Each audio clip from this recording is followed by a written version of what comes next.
दोस्तों, क्या आपको भी हिंदी नामों की स्पेलिंग अंग्रेजी में लिखना परेशानी होती है? अगर हाँ, तो ये वीडियो पूरा देखिए। नमस्कार दोस्तों, easy English talk with Shubhangi इस चैनल पे आपका स्वागत है। पहले भाग में हमने सीखा था अंग्रेजी में स्वर और व्यंजन कैसे लिखते। ये पार्ट अपने देखा नहीं होगा तो अपने चैनल पे अपलोड है, आप वो जाके जरूर देखिए। हमें कुछ ऐसे हिंदी के नाम होते हैं जिससे हमें अंग्रेजी में लिखना बहुत मुश्किल परेशानी होती है, जैसे कि ज्ञानेश्वर और श्रावणी। इनके नाम अंग्रेजी में कैसे लिखना है, आज मैं आपको ऐसे मैजिकल ट्रिक्स बताने वाली हूँ। अगर आप इन ट्रिक्स का इस्तेमाल करेंगे तो हिंदी नामों का स्पेलिंग लिखना आसान हो जाएगा।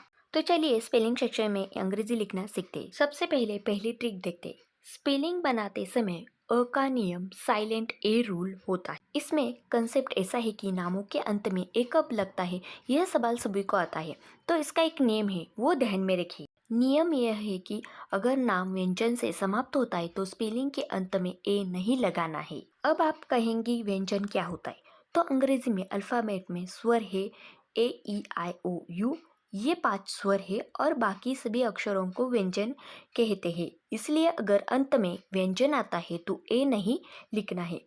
इस नियम को ध्यान रखें। एग्जाम्पल के लिए राम की स्पेलिंग देखते हैं। तो र के लिए आर का इस्तेमाल करेंगे, आ के लिए ए का इस्तेमाल करेंगे, म के लिए एम का इस्तेमाल करेंगे। तो इन्हें जोड़कर स्पेलिंग बनेगी RAM, राम। समझ में आया? अब आप कहेंगे एम के लिए MA लिखते हैं ना, लेकिन अभी हमने रूल देखा है ना कि व्यंजन के अंत में हमें ए नहीं लगाना है। अगर ए लगाया अंत में तो रमा जैसा स्पेलिंग होगा, इसलिए हमें यहाँ अ अंत में नहीं लगाना। समझ में आई ये रूल? चलिए अब दूसरा स्पेलिंग देखते हैं। अजय। अ लिखने के लिए ए का इस्तेमाल करेंगे, ज लिखने के लिए जे का इस्तेमाल करेंगे, अंत में वाई के लिए वाई का इस्तेमाल करेंगे। इन्हें जोड़कर AJAY अजय की स्पेलिंग बनेगी। अब सागर की स्पेलिंग देखते हैं।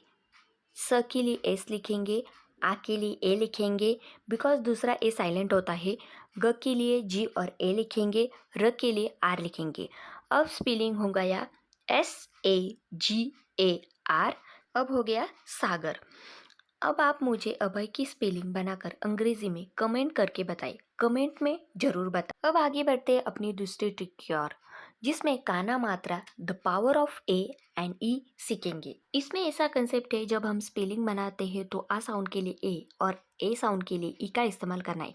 इस रूल को ध्यान रखिए, इसमें स्पेलिंग बनाना इजी होगा। एग्जाम्पल के लिए अगर मामा स्पेलिंग लिखना है, उच्चारण करते समय म के लिए M, आ के लिए ए लिखेंगे, फिर दोबारा म के लिए M, आ के लिए ए लिखेंगे, तो स्पेलिंग कैसे बनेगी? MAMA, मा।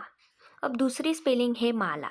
इसके लिए म के लिए M, आ के लिए ए, ल के लिए L और आ के लिए ए, MALA, माला। आ के लिए ए का ही इस्तेमाल करना। आगे केतन, इस नाम में ए का साउंड होता है, तो क के लिए के के लिए ई, टी के लिए TA और न के लिए N। इस तरह स्पेलिंग बनेगी KETAN, केतन। समझ में आई है? ए के लिए ई साउंड आता है। अब आप रमेश की स्पेलिंग कमेंट में लिखिए। अब तीसरी ट्रिक में इकार की जादू सीखेंगे, यानी शॉर्ट आई और लॉन्ग डबल ई। इसमें ऐसा कंसेप्ट होता है, जब हिंदी शब्द में पहला इकार यानी छोटी ई आती है तब आई लिखना है, और दूसरा इकार आता है मतलब बड़ी ई आती है तब डबल ई लिखना है। इसमें एक बात ध्यान में रखनी है, दूसरा इकार शब्द में जब अंत में हो तो केवल आ ही लिखना है। स्पेलिंग बनाते समय इस नियम को ध्यान रखें। अब एग्जाम्पल देखते हैं। सविता। इस शब्दों को अंग्रेजी में लिखते समय स के लिए SA, वी को पहली इकार है इसलिए VI, ता के लिए TA, फिर से स्पेलिंग इस तरह बनेगी SAVITA, सविता। दूसरा एग्जाम्पल है रश्मि। आर के लिए RA, श के लिए SH, म को दूसरा इकार है तो MI, बिकॉज यह अंत में इसलिए इसका आई बन जाता है, तो कैसा स्पेलिंग बनेगा? RASHMI, रश्मि। तीसरा एग्जाम्पल है गीता।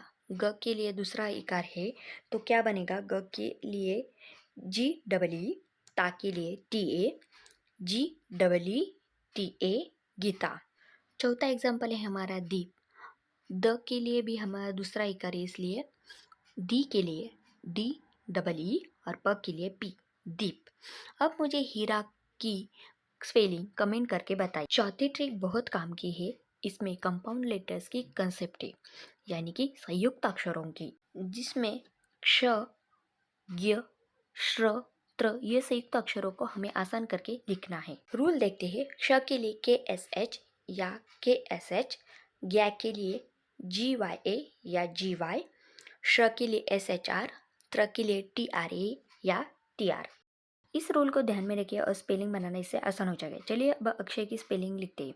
अ के लिए ए, क्ष के लिए KSH, य के लिए Y, AKSHY अक्षय। ज्ञानेश्वर के लिए ज्ञ के लिए GYA, ञ के लिए NE, श के लिए SH, वर के लिए WAR। तो GYANESHWAR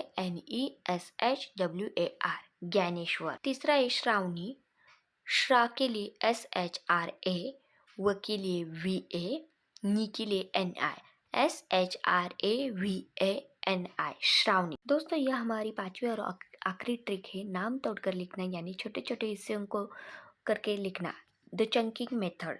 इसका कंसेप्ट है बड़े नामों को पढ़ते और लिखते समय उसे टुकड़ों में बांटकर सीखना। जैसे पहली स्पेलिंग है जयप्रकाश, इसमें जय की स्पेलिंग पहली लिखनी है, फिर प्रकाश की स्पेलिंग लिखनी है और दोनों को मिलाकर हमारी होती है जयप्रकाश। दूसरा एग्जाम्पल है हरिश्चंद्र, पहले हरीश की स्पेलिंग लिखनी है, फिर चंद्र की स्पेलिंग लिखनी है, तो दोनों को जोड़कर मिल जाता है हरिश्चंद्र।